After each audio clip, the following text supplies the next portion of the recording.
Hi, my name is John Turano, and I'm going to demonstrate how to make a rosary barrel knot bracelet today. Skylar, come on over. I'm gonna show you how we pop it on. The center is a slip knot. You slip it in, you hold across the end knot, and you secure it so it's not too tight. I like to make my knots nice and tight so they dangle nicely. Thank you, Skylar. And now I'll demonstrate how to make these barrel knot bracelets, these rosary bracelets. So the best tool to use is a straw.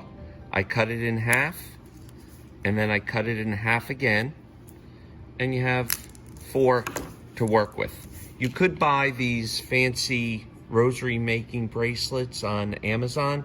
They're nice, but they're expensive and they break. So I find a straw works the best. It's the most accessible tool. This is the string that works best. And I find the only place to get that is at Hobby Lobby. I love Hobby Lobby. And you want to make sure it's a nylon thread number 18. And it comes in a variety of colors, but not yellow for some reason. And all the kids want yellow. All right? I'll be using a blue nylon string right now, again number 18. I'm using blue because I'm making this for my cameraman and my editors and my director's brother John. And I'm going to do 2 arm lengths from my neck to the end of my fingers. Okay. And then I'm going to cut it, and then you have to get a lighter, and you have to seal the ends so they don't fray. Whoa! The first knot I'll be making is this end knot. That'll keep the bracelet from falling apart. So you start with the string underneath the straw. You loop around 7 times. That's 1, 2, 3, 4, 5, 6, 7, working backwards. The side you ended up with, you spin around. You're going to take the end, the opposite end, slide it through the straw. You have a big loop here. You pull it through. This little tail, you don't want to get caught in the loop. So you want to keep that out of the loop at all times. Pull it through, keeping the 7 loops. I'm pulling, keeping the order, pulling, and then pull it nice and tight. That extra tail, I'm going to trim about 1/4 inch away. Take my lighter and seal the knot. Lick my finger, wet my finger, and seal up that knot. You got a nice barrel knot there. This will be the second knot we make. We need about 3 inches, but you got to play with it. Watch. You put the first knot underneath. I'm going to loop around 7 times, working backwards, 4, 5, 6, 7.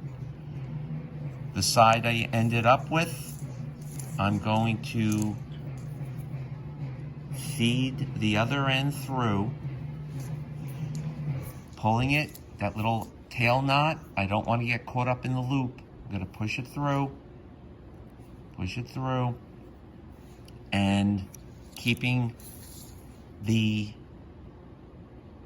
loops in order, I'm going to gently pull and twist.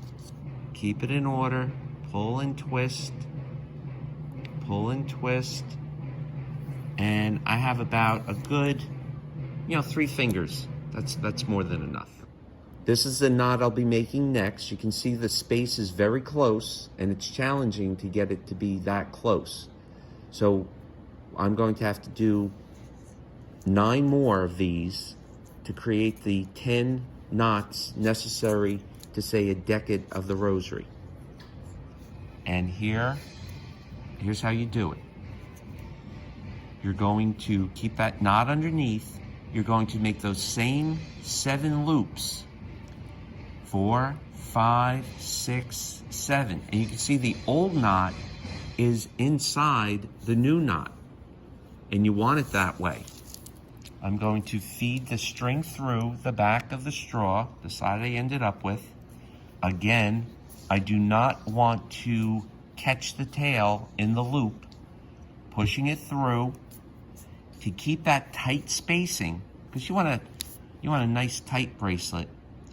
I'm spinning, pulling, and pushing back, and I like to say that it looks like somebody's head and a big hairdo, like Marge Simpson, if you can see that. Do you see that? And I'm gonna pull it back, push it back. I'm gonna pretend I don't want any space between the knots. Pull a little, push a little, pull a little, push a little, pull a little, push a little. And you'll be surprised how that knot opens up. And that's how you want it. I'm gonna repeat that 8 more times.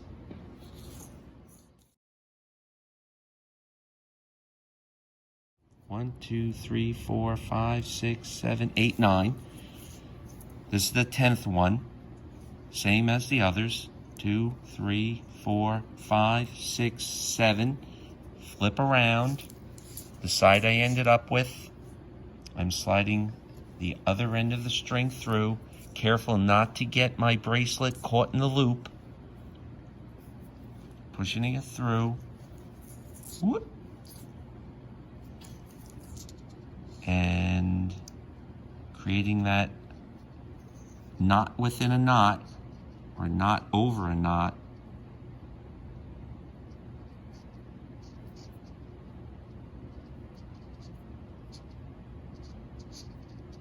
Push it back, pull it a little, push it back, pull it a little, push it back. Now we have our 10 knots. Now we're going to create the cross. The cross is made up of 4 knots, and I'm going to leave a little space, not a lot of space, maybe about an inch, a little less.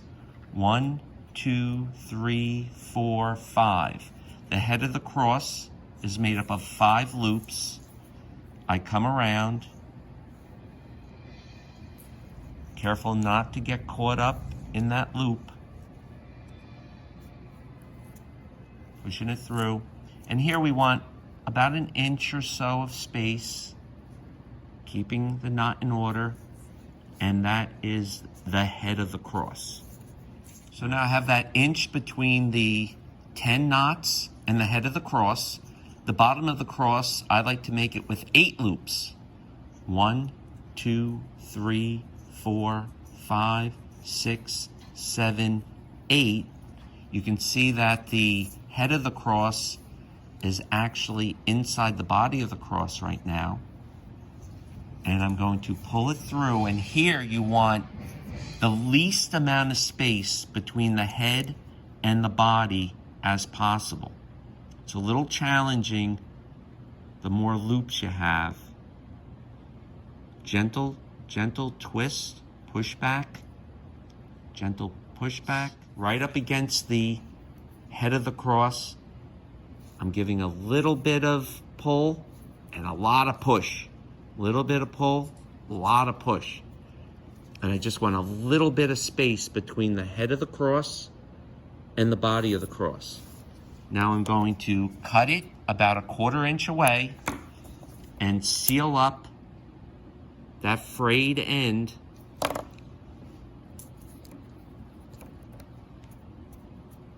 And now I'm ready to add the arms to the cross. For the arm of the cross, you need a good 8 inches, maybe a little more. I'm going to cut it, seal up those frayed knots, and then I'm going to take that 8-inch piece, make a regular knot, and I'm going to secure it between the head of the cross and the body of the cross and pull as tight as I can. Okay. Now the arms of the cross are a little tricky, so we want to go 1, 2, 3, 4, slide it And it's kind of like learning how to dance doing this bracelet. You got to know the moves, and you got to know who you're moving with.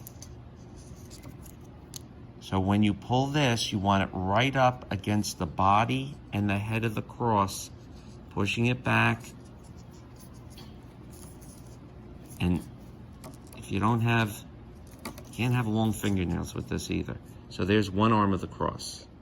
I put the straw perpendicular to the head and the body of the cross, and I make 4 loops, and I'm going to slide the end through the straw and then pull as I did in the first arm.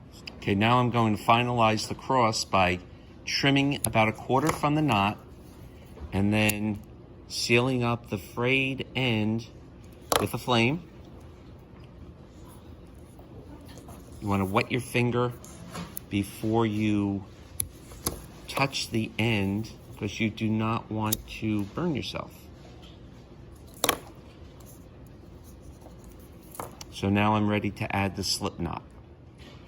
The last knot I'll be making is a slip knot. This keeps the bracelet all together and it makes it adjustable. To do that, you form your bracelet into a loop, you put your straw on top, you take a piece of string about 1 foot long, starting on the bottom, and I carefully loop around 7 times. 1, 2, 3, 4, 5, 6, 7. The side I end up with, I'm going to put the other end through, being careful not to catch anything in the loop. It's a little tricky. And then removing the straw, grabbing the 2 ends, and I'm going to carefully pull from each side, keeping that barrel, that cylinder form, pulling as tight as I can.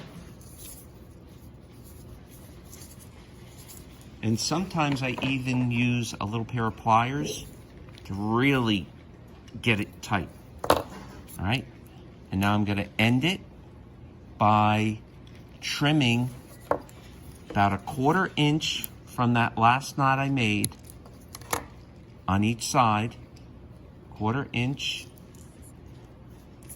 pulling it taut, cutting it, and then I like to refer to these little ends as turtle heads, and that last knot as a turtle shell. I want to seal up that knot and seal it towards the knot so I do not burn the bracelet string. And the last knot is right here, burning that little turtle head, sealing it towards the knot, and you have a fully functional barrel knot bracelet. Take note of the spacing of the knot, very tight, but I want to open it up, pulling it so I can fit over the hand of the wearer, and then pulling the cross and the end knot to fit the person who will be wearing it. I like making these rosary bracelets. A friend gave me one. My students noticed it. I used to buy them for them. Then it got a little expensive, so I learned how to make them. It takes a little practice. I feel as a Catholic, the best way to become a Catholic is to get to know Jesus. The best way to get to know Jesus is through the mysteries of the rosary. So say a rosary every day.